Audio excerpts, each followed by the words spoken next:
Unspoken agreements, a hidden nemesis. To start, it's crucial to acknowledge the existence and influence of silent agreements. These are unwritten understandings that govern our daily interactions, whether we're conscious of them or not. They can effectively resolve situations with an infectious power, but their potential for harm is often overlooked. Silent agreements, rooted in assumptions of similarity and unity, can cause significant upheaval even as they form a vital part of human interaction. Despite our evolution as a species, we still struggle to understand that while convenient, these silent agreements should not be solely relied upon. Have you ever used the phrase "that goes without saying"? This suggests that some agreements are inherently understood. However, it would be beneficial to discuss your level of certainty and your perceived similarity with others. This can prevent confusion and misunderstandings, which can lead to relationships faltering. It's safe to say that your understanding of humility and connectedness might not be completely accurate. It's unrealistic to expect everyone to agree on everything, and it's vital to understand that assumptions are often incorrect. Relationships are a complex blend of emotions and understanding, and communication adds to this complexity. Our beliefs can lead us to different perceptions and interactions with the world. Living in a rich, social environment, life is a highly detailed puzzle that continually challenges and surprises us. Reference: M. L. Owens, S. R. Banks, and L. D. Anderson said, "Avoiding conflict does not usually lead to peace," which emphasizes the importance of addressing and resolving silent agreements to maintain peace and harmony. Silent agreements and the importance of openness, a closer look. Honesty and transparency about your thoughts and feelings are essential. However, this openness should be discreet. Your deepest thoughts and emotions should only be shared with those closest to you, those who have earned your trust. This advice comes from personal experiences with trust, deceit, and betrayal. It's not a universal rule, but a guideline based on lessons learned. Silence should not be the default; on the contrary, open dialogue can often be the solution. Honest conversation can mend rifts, heal wounds, and bridge gaps. The issue of awareness exclusion, the invisible barrier. I want to highlight a struggle faced by many, including myself, one that is reflected in the actions of many people. It's born out of being a person with a disability and battling severe mental health issues. Large sectors of our community lack genuine awareness. Have you ever offered assistance to a disabled person with a task you find simple? Have you ever unintentionally patronized or underestimated someone who is different from you? These are the issues I'm referring to. These actions stir bitterness, resentment, feelings of inadequacy, and isolation. Even the most civilized members of our society can unknowingly exhibit microaggressions that deeply affect others. In Michael Baron and Tiffany Jana's book, Subtle Acts of Exclusion, I learned that labeling a person, particularly a black person, as articulate can be perceived as a microaggression. This was an eye-opener. The need for greater awareness and understanding is dire. The process of understanding, comprehending, and providing critical feedback on another's experiences is an essential step towards personal growth and becoming a more empathetic individual. Microaggressions, subtle forms of discrimination that are often unintended, can have a profound impact. There have been discussions on documenting these microaggressions, which would undoubtedly lead to a greater understanding of how seemingly innocent words or phrases can cause offense or discomfort. In my experiences with disability, I often encounter unintended microaggressions or subtle acts of exclusion far more frequently than outright discrimination, prejudice, or stigma. This highlights a need for greater awareness and understanding of microaggressions in society. Seemingly harmless descriptions of individuals based on physical factors can constitute microaggressions. Assumptions, treating individuals with less dignity, and stereotyping are all forms of microaggressions that should be recognized and eliminated. Language plays a vital role in our interactions with others and our understanding of the world. This is why it's vitally important to foster open and respectful conversations about our differences. Maura Cullen, in her book 35 Dumb Things Well-Intended People Say, makes a powerful point. She suggests that the old saying "sticks and stones may break my bones, but names will never hurt me" should be changed to "sticks and stones may break my bones, but names will scar a lifetime." The impact of words and statements on people can be deep and lasting, and becoming aware of this is an admirable endeavor. Understanding lesser-known forms of discrimination, such as microaggressions, can make you a more understanding and compassionate individual. We still have a long way to go, but every step towards understanding and acceptance counts. The repetitive delivery of seemingly unimportant comments can become tedious and tiring, leading to perceptions of overreaction. Communication is key in any relationship, and perhaps I could have done a better job of expressing my frustrations. However, the effects of brain damage can make this incredibly challenging. There is often a communication disconnect between privileged and disadvantaged groups. When a person feels understood, they are more likely to respond positively. Consider the energy required to constantly suppress upsetting comments, whether intended or unintended. The famous quote by Sir Edmund Burke, "The only thing necessary for the triumph of evil is for good people to do nothing," is particularly relevant in this context. When it comes to disability, society often turns the other way.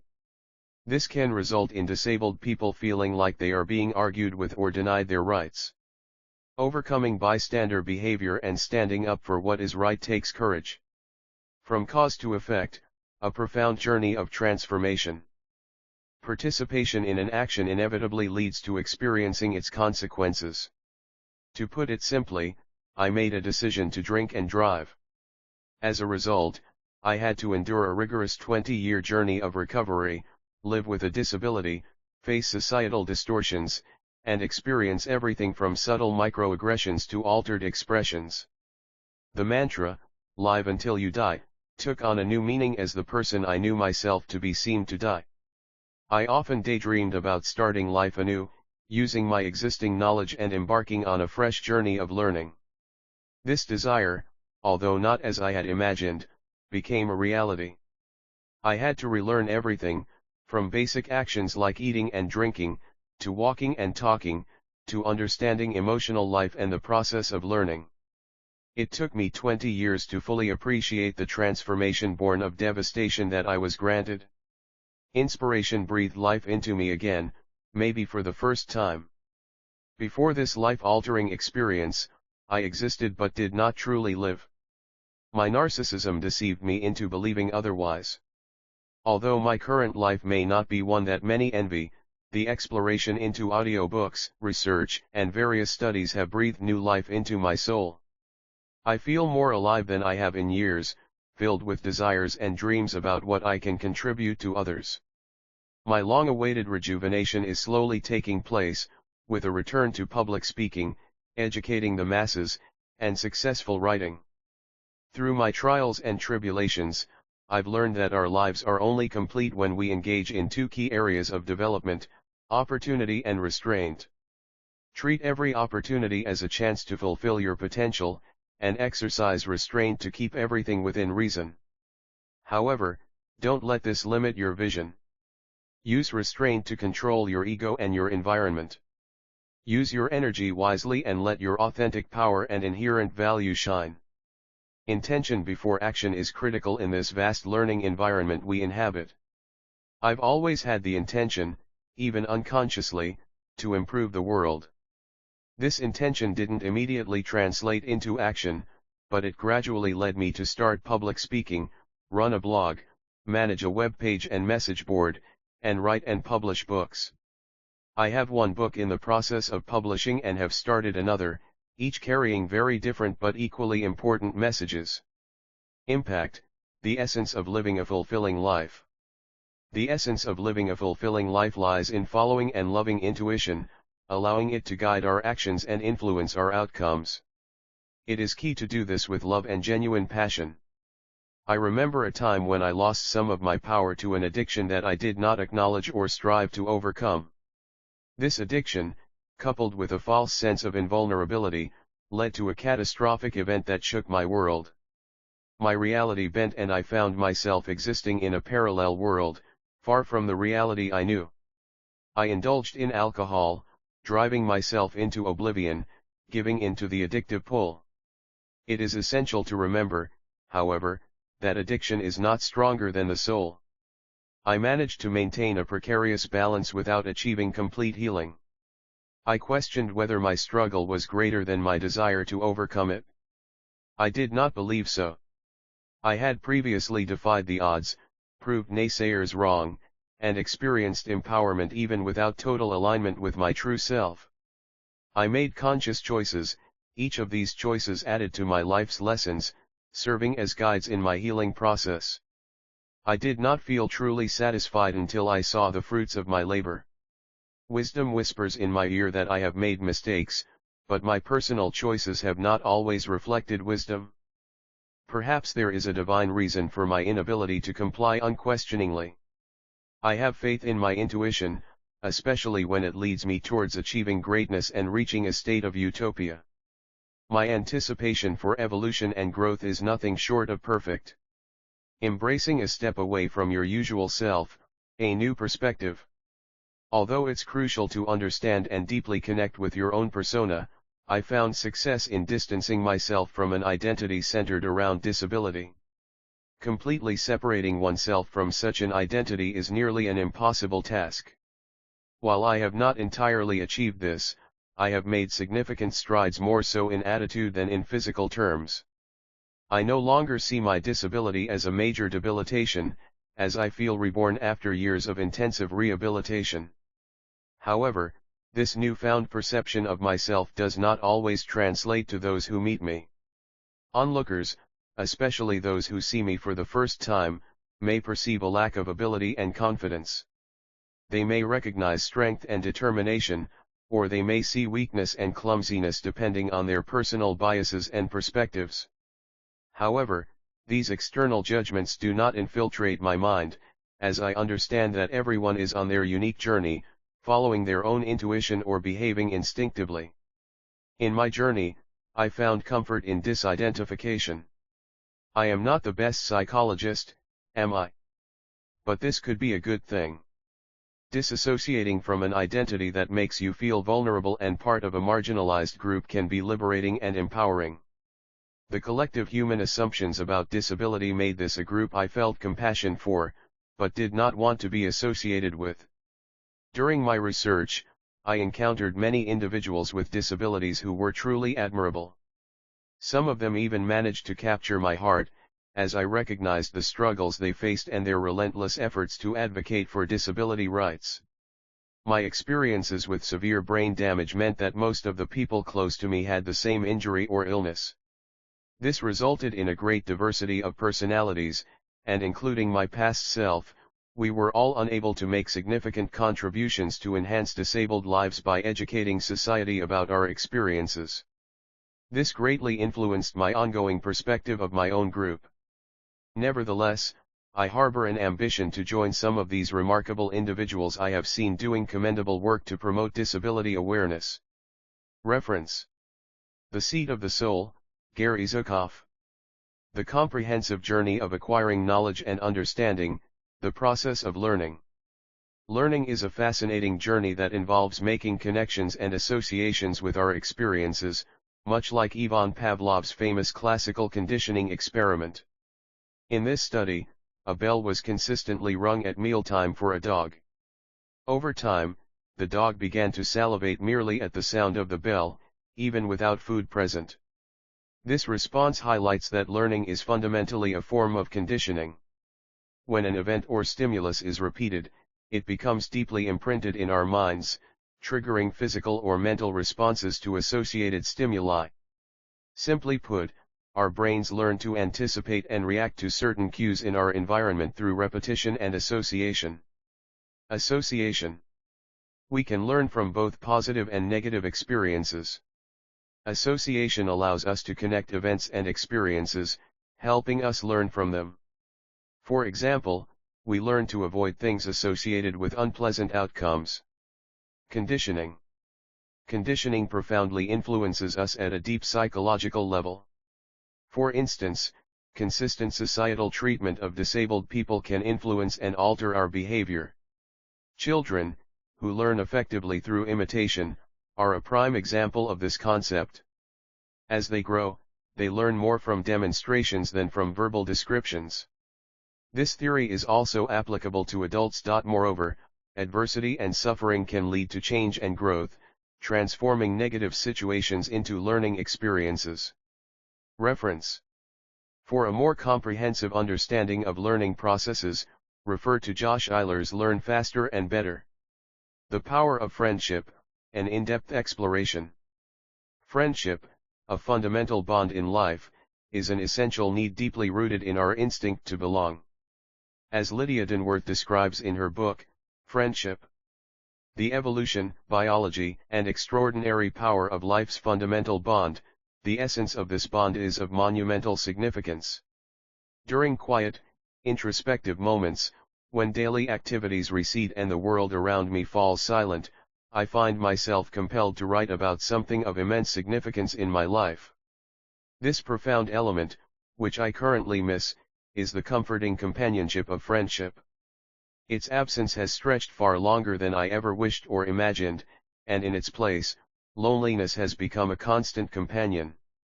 Despite meeting various individuals, none have shown the profound qualities and companionship that I seek.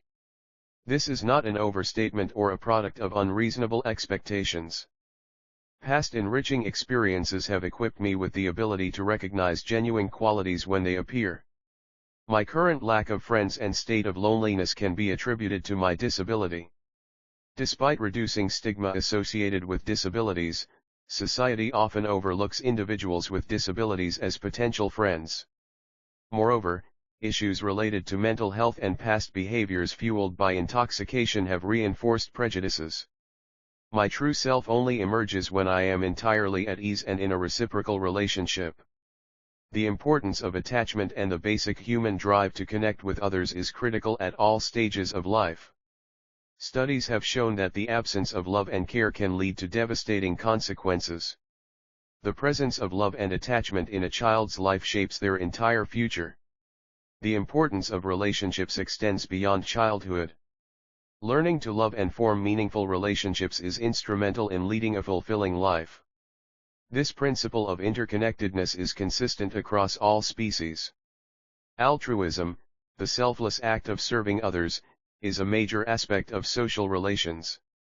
The initial 1,000 days of a child's life are a period of growth and discovery. They demonstrate a marked preference for human faces and voices, indicating that the fundamentals of social communication start early. Touch, the most developed sense in a newborn, plays a crucial role in their growth. A lack of physical contact can lead to numerous issues. Reflecting on my own childhood, I remember being an extremely social infant. However, life took a dramatic turn when I was 7 years old. This change, along with a severe car accident that led to my disability, affected my socialization. My disability induced a sense of isolation. Environmental factors, lifestyle choices, and the level of social integration or isolation can significantly determine one's health and physiology. Social relations are intrinsically linked to health, as stress and social isolation are significant causes of mortality. The connection between cigarettes and death, as well as the lack of social support, is directly linked to mortality. These social factors trigger physiological differences, and relationships can alter physical responses to stress. Loneliness has been the root cause of my pathologies. Individuals who perceive high levels of support tend to show less cardiovascular aging. The social environment plays a crucial role in deciding which genes are expressed. As a highly social person, I thrive on interaction. My level of social support or isolation directly influences the expression and activation of my genome. The support I've received has increased my self-belief and confidence. A comprehensive 75-year study states that the only thing that truly matters in life is our relationships with other people. A popular TED Talk affirms that good relationships keep us happier and healthier. It further emphasizes how beneficial social connections are for us and how detrimental loneliness can be. Embracing your existence and manifesting destiny. Life is a journey. On this path of self-discovery and personal growth, certain thoughts, beliefs, and affirmations must be deeply internalized and confidently expressed. It's crucial to understand and believe that, despite life's challenges or obstacles, the divine has countless blessings for each of us. Every decision we make is guided by divine wisdom. This wisdom acts as a compass, ensuring our steps and choices align with the universe's grand plan. It equips and prepares us for our life's journey, enabling us to accomplish our lifetime's goals. Within each of us resides a power. A power that lets us rise above adversity, stand strong during trials, and triumph even in defeat. This power is not exclusive, it lies dormant within us all, waiting to be awakened and harnessed. The power of affirmations, a tool for personal transformation. Affirmations are a powerful tool for recognizing and acknowledging one's worth and potential. They serve as daily reminders of our capabilities and inner strength. The following affirmations can be incorporated into your daily routine to foster positivity and personal growth. I acknowledge my worth and deserve all the universe has to offer. I possess the ability, support, and knowledge to achieve my goals, no matter how ambitious. There is no challenge too great for me to overcome. I attract success, love, fulfillment, health, and creativity. My self-worth is tied to my success and continues to grow each day. I acknowledge my talents and potential, and can manifest them to enrich my life and the lives of others. I excel in what I do and have many gifts and talents to share with the world. I offer dependable support and friendship to those I love. My family, friends, and partner cherish and appreciate me, and I am worthy of their love and affection. I live in abundance, supported by divine grace. A wealth of experience, a journey through life's crucible. Life is a profound tapestry of experiences, with each thread symbolizing a specific event or phase. Some threads represent harsh and seemingly unfair realities, but they often add the most depth and character to the overall tapestry. They serve as valuable lessons that shape our identities. It's only when we observe this tapestry from a distance, armed with the wisdom and maturity we've gained over the years, that we realize the true worth of these experiences. These experiences have left an indelible mark on my life and played a pivotal role in shaping my identity. My work serves as a testament to these experiences. I've learned through the furnace of experience lessons I wish I had known earlier. I feel a powerful sense of responsibility to impart these lessons to others. I believe that devastation, while challenging to endure, provides fertile ground for learning, and I hope to spare others from learning these lessons the hard way. Despite being an introvert, I've always felt a compelling urge to educate others about the significant life lessons I've learned. For a long time, I underestimated my abilities and the wisdom I had accrued. Life has been my greatest teacher, imparting wisdom that can be pivotal in leading a successful and fulfilling life. I hope to equip individuals with the knowledge and wisdom that can guide them in navigating their own life journeys. The first 2 decades of my life were relatively uneventful. However, life, with its unpredictable nature, had other plans. I found myself grappling with unemployment, struggling with my studies, and searching for purpose and meaning in all the wrong places. Friendships gradually faded away, and life became more solitary. This period was a journey of self-discovery and personal growth. My childhood was idyllic, filled with adventures that seemed straight out of a fairy tale. I lived with my mother and sister, and even when a man moved in with us, he was never able to fulfill the role of a father figure for me. I learned about the complexities of emotions and the masks people often wear to hide their true selves. As I reflect on my life, I consider myself to be relatively fortunate despite the trials and tribulations I have faced. It's essential to remember that there is always someone worse off than us. Our lives are a balance of good and bad experiences, and it's important to appreciate both. Once, I had a close-knit group of friends with whom I could share my time and experiences. In hindsight, I wish I had appreciated these friendships more. As life became more solitary, I found solace in my vivid imagination. However, I often downplayed my talents, leading me to believe that I was nothing special. My vivid imagination played a significant role in shaping my life. I learned to harness the power of visualization for healing, a tool that proved potent and transformative. My imagination provided a refuge from reality's discomforts, and my mind became my companion and sanctuary. I don't have a wealth of good memories to look back on.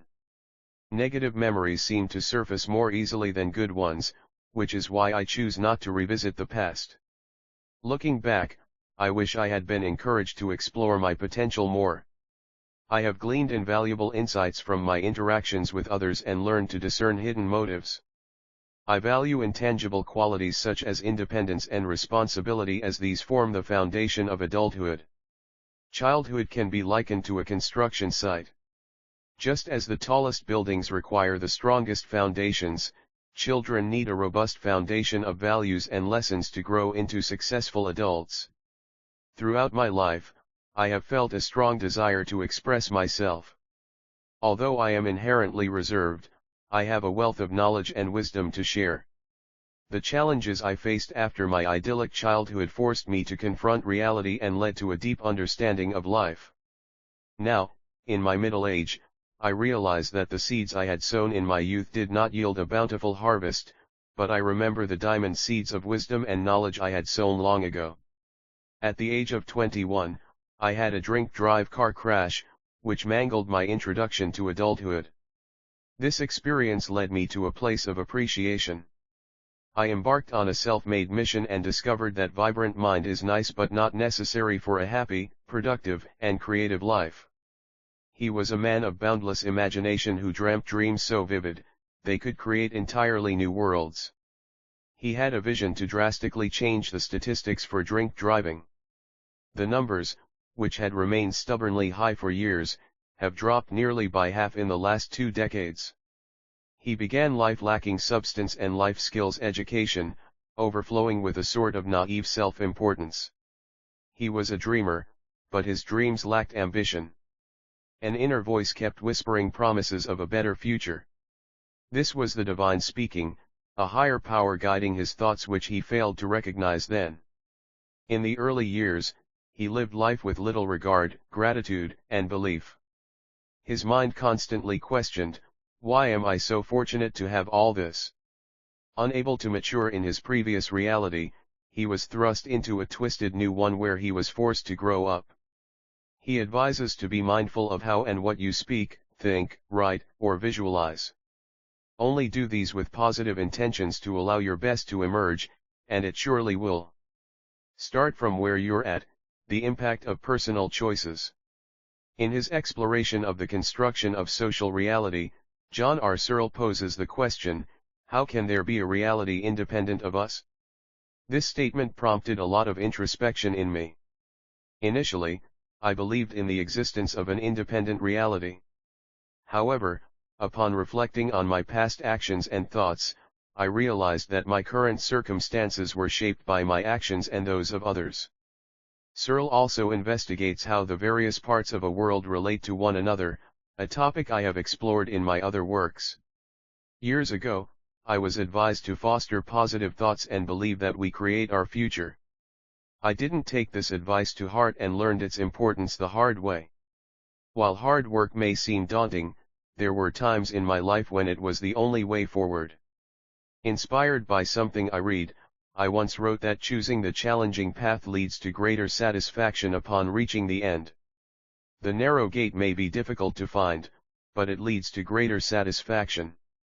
On the other hand, the broad gate, though easier to find, only leads to ruin. How did I contribute to my dependent reality?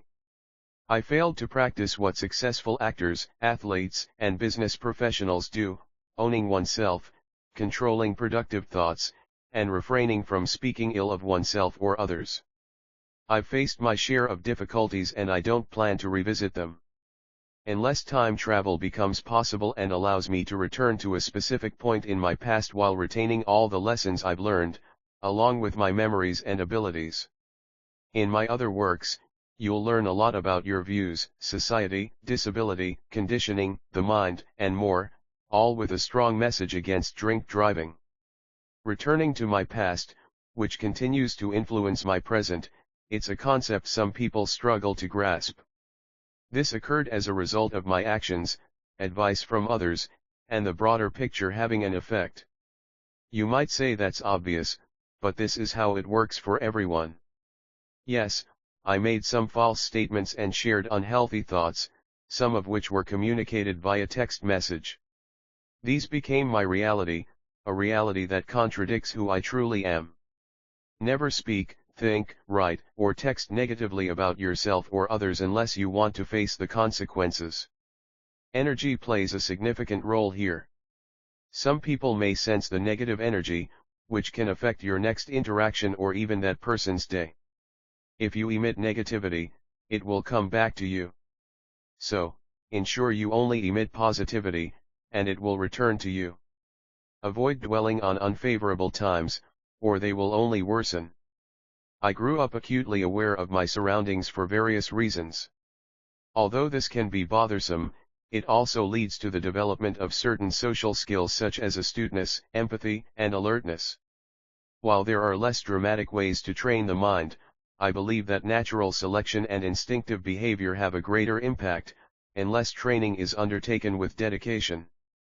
A head injury can have a profound impact, affecting emotions, personality, judgments, thoughts, senses, as well as physical abilities. Also, understanding all the above can change dramatically over time and with familiarity. Unless you have a reason not to realize equal citizenship, you might not appreciate the struggles of facing an all-understanding society. Some people lack comprehension and people skills when they want to meet new people. Avoidance comes in various forms. The most harmful one is the uneasiness about certain issues a person may have.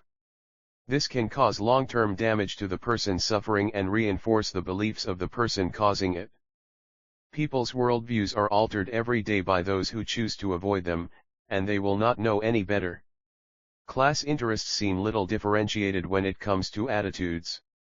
Yes, there are people who take advantage, people who oversympathize, people who assume they are superior, and a few who consider that all have rights, along with all the distortions in between. The ideology of the disabled is not met by many classes, but then again, is anyone's. Everyone in society participates in reality knowledge. Some are aware of some of another's knowledge, some are not. We can never know all of another person's knowledge, and they can never know all of ours. I argue that disability is one of the most difficult lived experiences, and the behavior of others is mostly due to unfamiliarity.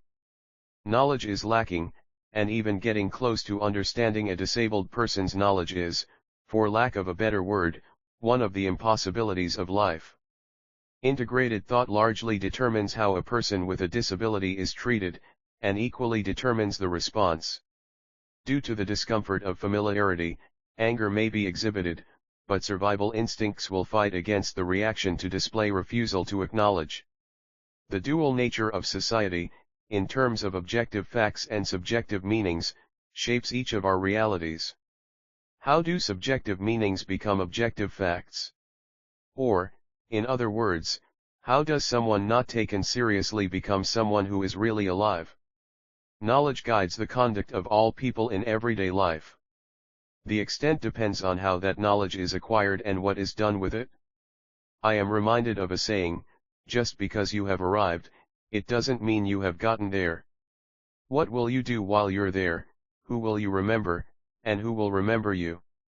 Whether it's a serious car crash, a splinter, or emotional unrest, the memory of trauma, regardless of its size, is how phobias are formed. Remembering causes distortions, so the event is most likely not remembered accurately. In my view, fear can be encapsulated within a cycle of trauma, memory, and phobia, which can be recalled accurately. It is a complex and potent emotion that can dictate our actions and reactions. Most individuals naturally shy away from discomfort, whether it's within themselves or observed in others. When confronted with a disabled person, they are starkly reminded of their own mortality, and memories of their own near-miss incidents or close shaves with danger are brought to the fore. These incidents, which may have been pushed to the back of their minds, are suddenly made more tangible and real. The mind, by its very nature, is risk-averse, and such reminders can cause a considerable degree of discomfort. Now, let's delve deeper into my personal definition of disability prejudice. When people see me lurching along, an uncomfortable feeling may creep over them, perhaps even a sense of fear. They might hastily jump to conclusions, assuming I am intoxicated. After all, unpredictability is a common thread that runs through both inebriation and disability. People typically do not know how to react in these situations. Perhaps they comprehend the debilitating nature of my disability, and this realization breeds more discomfort. I want to clarify here that not all these people are inherently malevolent. Some display empathy, some are grateful that they aren't in a similar situation, others are merely curious.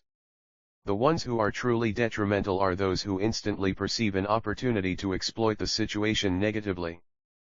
But you may wonder, can this exploitation ever be a positive experience? The answer is yes. For instance, once a mother stopped me on the street. She was trying to educate her child about disabilities and asked me to explain my condition. She hoped to teach her child that disabled people are just as normal as anyone else, that we all have our unique stories, and that it's generally acceptable for them to approach us. In this instance, she was leveraging her encounter with a disabled person for a positive cause. However, her approach was flawed. Her delivery was riddled with microaggressions, her tone was condescending, and her questions were overly simplistic, even for a child's comprehension. Her actions were a manifestation of most of what I've described above, and the child could sense her apprehension. This incident ended up teaching the child more about fear and prejudice than about understanding and acceptance. Now, in the world, you will encounter every kind of person, from the one being questioned to the one asking the questions, and their motivations can vary widely. Some are naive and patronizing, while others are insensitive and exploit the situation. Then there are those who empathize with disabled people and choose to work in the realm of care, although there are also horror stories about them. We all interpret and experience the world based on our thoughts, emotions, actions, and what we perceive through our senses. We are conscious of our actions, past and future, and they influence our worldviews. Some experiences can incite fear, while others can enrich our lives with new insights and understanding. It's crucial to maintain control over the factors that trigger your internal responses and stay resilient enough not to succumb to negative influences. Master the art of creating your own life. It not only provides more rewards for yourself, as the release of serotonin when the mind senses reward, but it's also beneficial for others. Your mind will recognize the reward, leading to a greater release of the feel-good chemical. You don't really need to rely on external substances like drugs or alcohol. The intricacies of the mind, a personal journey. In an era where science and society intersect with the pursuit of a fulfilling life, a myriad of complications arise.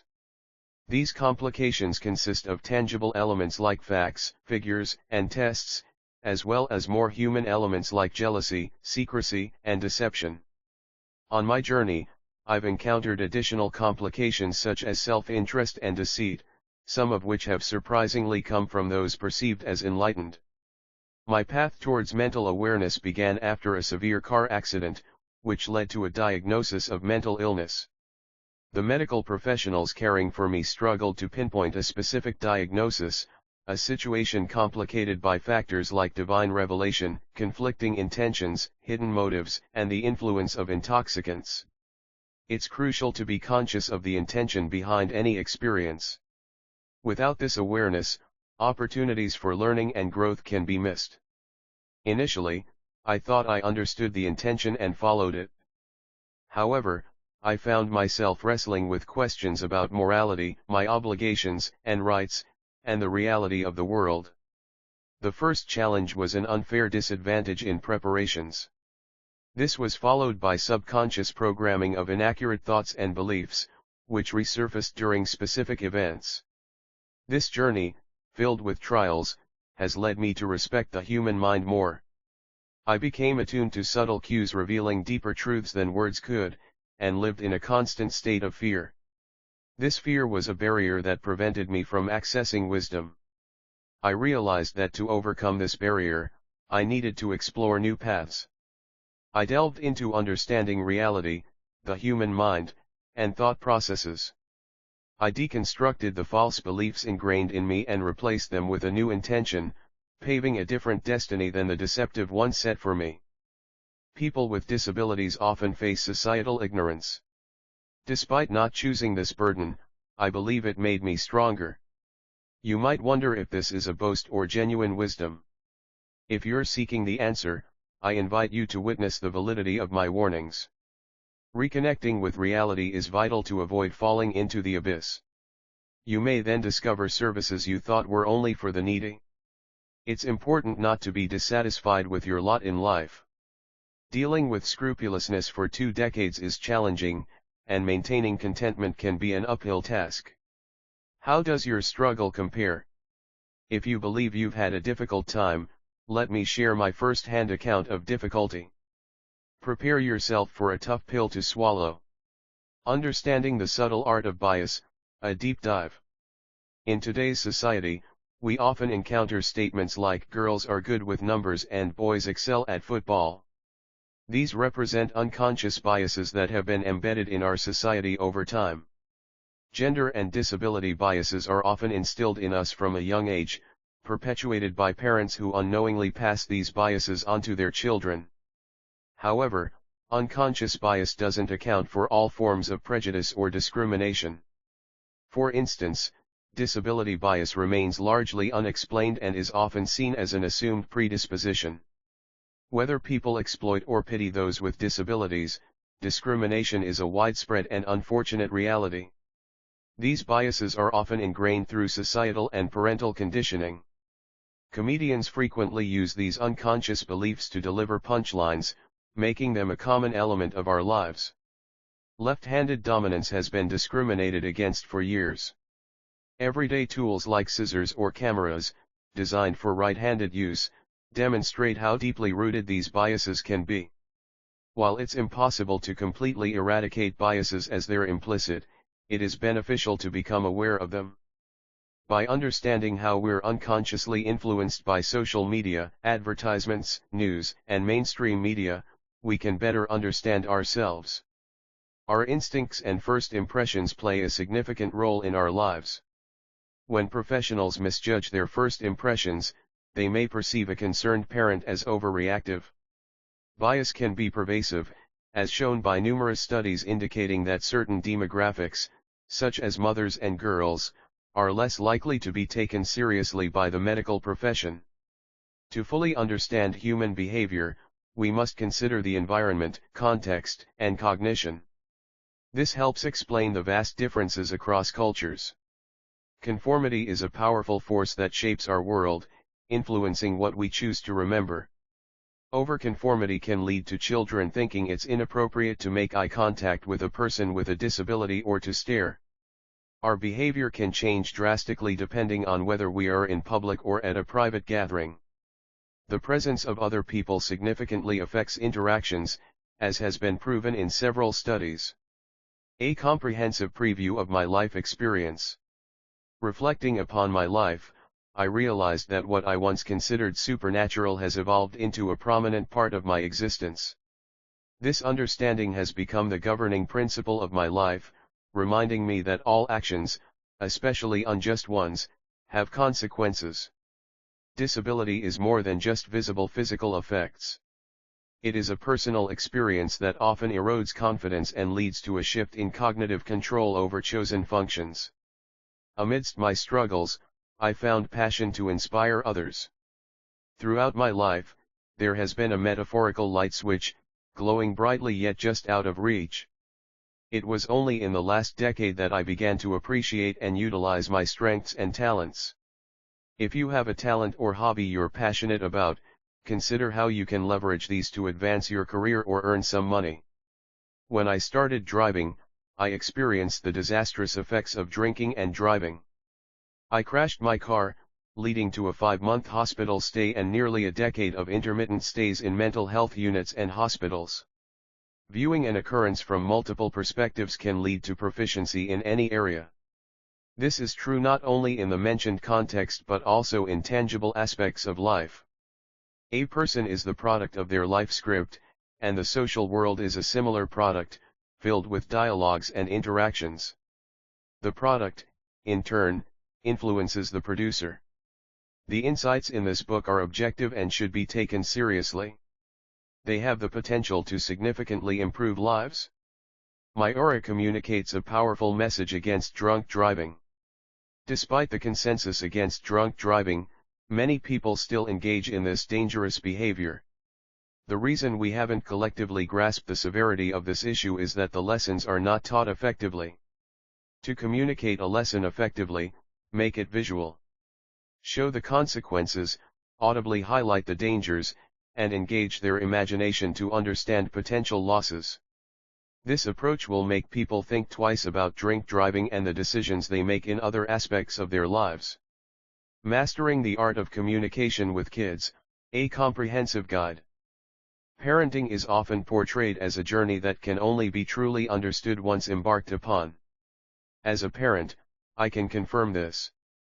However, it's important to acknowledge the complexity underlying this life-changing experience. Parenting extends beyond just providing basic necessities like food and shelter for your child. It involves a wide range of responsibilities that require a careful balance of love, patience, and understanding. These responsibilities include daily routines like mealtimes and bath times, but also stretch to managing illnesses, scheduling and attending doctor visits, helping with homework, and navigating emotional upheavals as our children grow. In essence, the list of parental responsibilities is indeed endless. Amidst all these tasks, the primary goal is to lay a solid, unshakable foundation for our children and impart valuable life lessons. Effective parenting is founded on several key principles, the cornerstone being acknowledging our children's emotions. It's crucial not just to recognize, but also to understand their feelings without questioning or offering unsolicited advice. Children deeply desire to have their feelings heard and understood. As parents, we can facilitate their emotional growth by using complex words in context to enhance their vocabulary and cognitive development. Negative responses often arise when children's feelings are denied or discouraged. Conversely, accepting and acknowledging their emotions can create a sense of comfort and security. It's also important to make the child feel respected by listening attentively and responding empathetically. Don't just agree, delve deeper into their statements or moods, provide specific explanations, and foster empathy. One constructive way to channel children's anger is through physical activities and creative outlets like drawing. Encourage your child to express their feelings through these mediums. More often than not, you'll see a transition from angry scribbles to drawings of happy, smiling faces. As parents, we must acknowledge all feelings and set clear boundaries. Remember, even a simple presence can work miracles when children are upset due to tired or busy parents. Communication isn't always verbal, nonverbal expression plays an equally crucial role.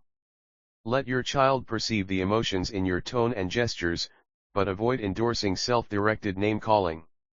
A simple, calming response can often lead to self-directed problem-solving. By describing their feelings, they feel accepted, which can be incredibly impactful. Encourage your child to perceive situations from different perspectives. Avoid dismissing their negative feelings as it could lead to a worse reaction. Even if their statements seem flawed or defeatist, don't argue, instead, agree and allow them the freedom to imagine. Stating the obvious can be comforting for kids. Reassure them that you understand their challenges and emotions. Real listening requires effort and patience. Instead of imposing a list of do's and don'ts, foster an environment of mutual understanding and cooperation. Keep the dialogue open and always acknowledge and praise their efforts. A valuable resource on this topic is How to Talk So Kids Will Listen. And Listen So Kids Will Talk, by Adele Faber and Elaine Majlish. They highlight the reality that children don't always follow what parents say, they instead observe and imitate what parents do. Reflecting on my own childhood, I realized that my past errors in judgment were partly due to a lack of knowledge inclusion in my upbringing and a reluctance or imposition during my teenage years. It's important for parents to reflect on their methods, compare notes, and make necessary adjustments. Parenting is a challenging journey, but there are some common life scripts that I feel were missing from my youth, and I was allowed too much free rein.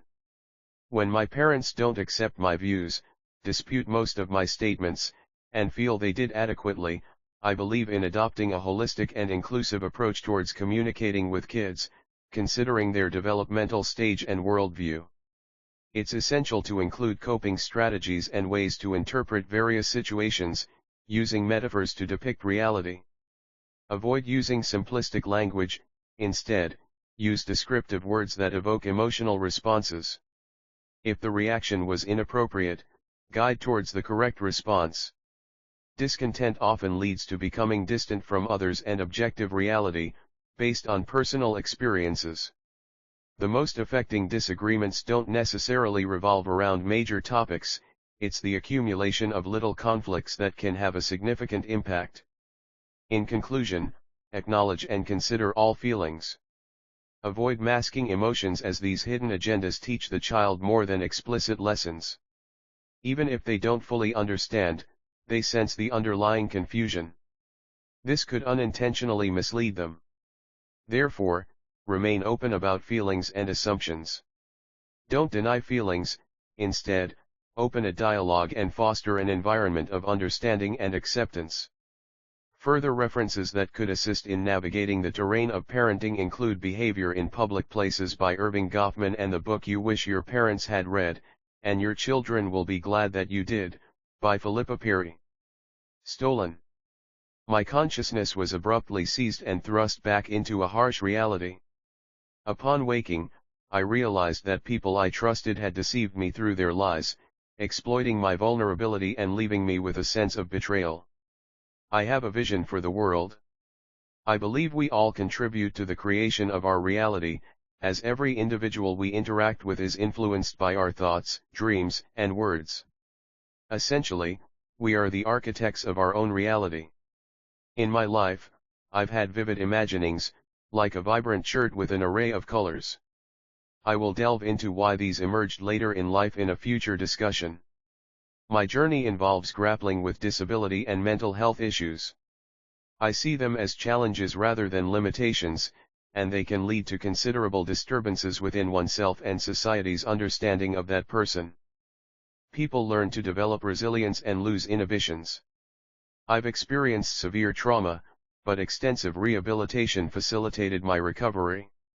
I can attest that physical ailments can improve, as I continue to evolve in mind and body, even 20 years after my traumatic incident. Incidents such as children on the road, the boy at the traffic lights, the woman at the railway are part of a single journey. These illustrate why certain individuals may appear indifferent to others' existence, and why we may sometimes act rudely or out of character. Disability can significantly alter social interaction dynamics. The subconscious mind influences our conscious decisions. You'll find yourself making choices that you once denied or disagreed with.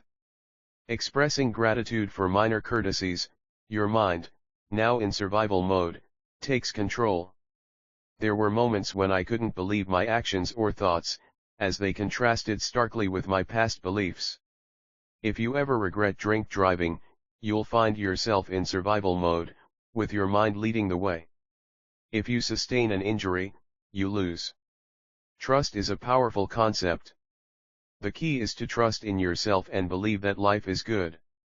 Even if you deem it untrue, life after an accident will leave you no choice but to learn this lesson. Acceptance is a vital part of my journey.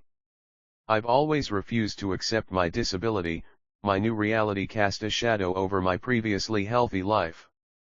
When I left the hospital, I was advised to make my wheelchair a constant companion.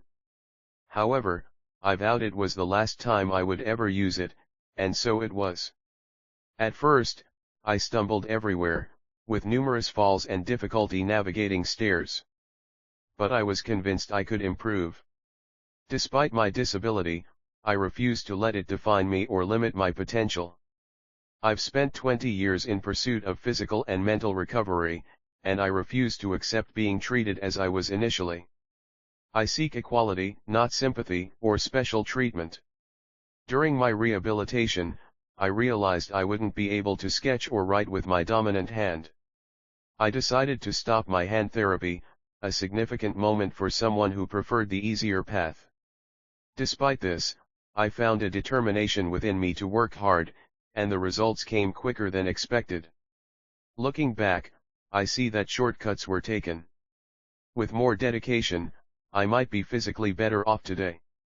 However, I use my impairments to deliver powerful messages. My physical struggle serves as a poignant reminder during my anti-drink driving lessons. I consider myself incredibly fortunate. Despite my challenges, I've turned them into powerful lessons and use my experiences to educate others. I'm not just surviving, I'm thriving. Ascension resonates with all of humanity. For disabled people, this need for ascension is more challenging.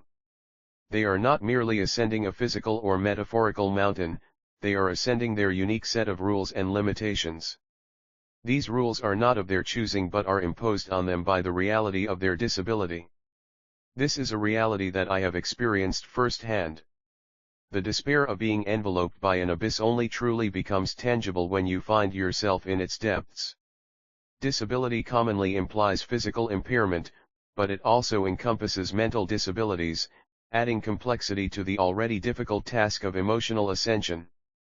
This makes overcoming basic emotions and mental states even more arduous. Help often comes from hidden sources, ranging from the wisdom of ancient Greek philosophy to modern drug therapies. My journey required the use of drugs, especially after rehab. Different effects are hinted at throughout this journey, but ultimately, recovery is a deeply personal process of change. The question of whether a meaningful life can be reattained remains open. Humanity's opposition can often decline power and happiness. I do not intend to return to my old view of disability, suggesting we always have something to complain about.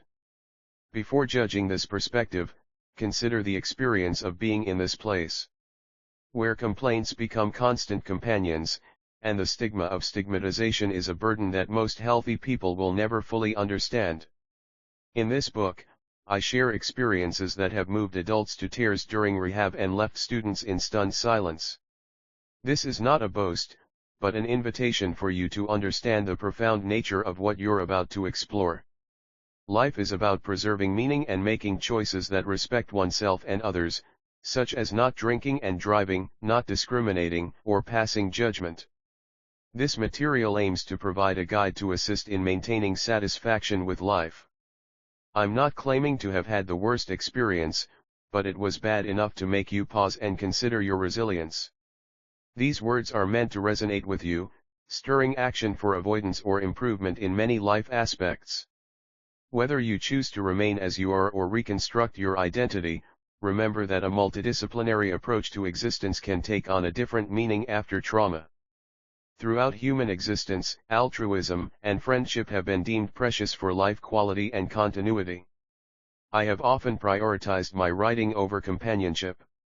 However, I don't consider my dedication to my work as purely altruistic.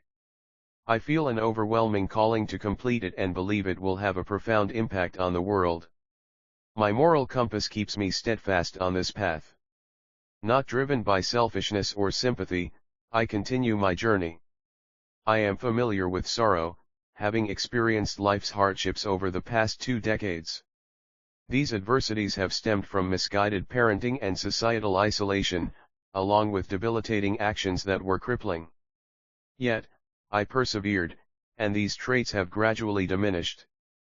Peter M. Hacker suggests in Moral Powers, a study of human nature, that man can choose to ascend or descend the moral ladder. I disagree. my dignity was usurped, and free will was replaced by grace. Respect is everyone's fundamental right. I believe my self-respect was eviscerated. Now, I'm on a journey to rebuild it, feeling remorse for my past deeds and thoughts. The isolation and loneliness I'm experiencing serve as punishment for my delayed awakening and unintentional infliction of shame. Yet, I still hold on to the belief that I will fulfill my duty, maintaining my virtuous ideology even after my rationalization was rendered invisible. I'm incapable of wickedness, but I have had my share of falls. I acknowledge I've committed detrimental acts due to unconscious reactions to supernatural evil. Anyone in any society can encounter monstrous evil. However, larger evils exist beyond my personal demons. The Holocaust and similar atrocities are glaring examples.